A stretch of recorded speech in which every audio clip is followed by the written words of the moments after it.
This story begins in the middle of the First World War, more specifically in the fortress of Osowiec, which is northeastern time in Poland. The Germans opened fire on the Russian army, but the Russian army counterattacked forcefully, forcing the Germans to withdraw for the moment.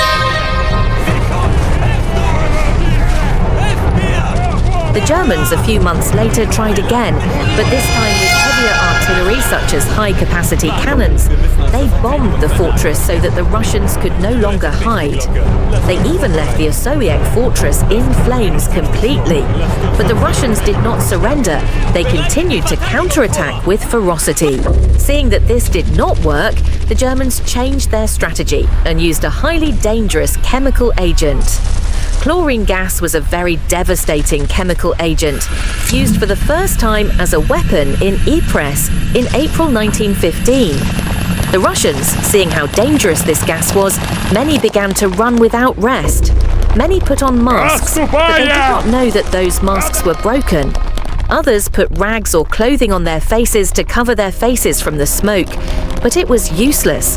They all perished in the smoke. The Germans were confident that the Russians had already passed away and marched towards the fortress.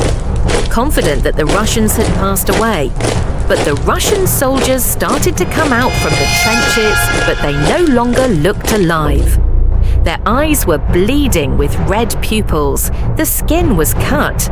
They looked like they were not alive.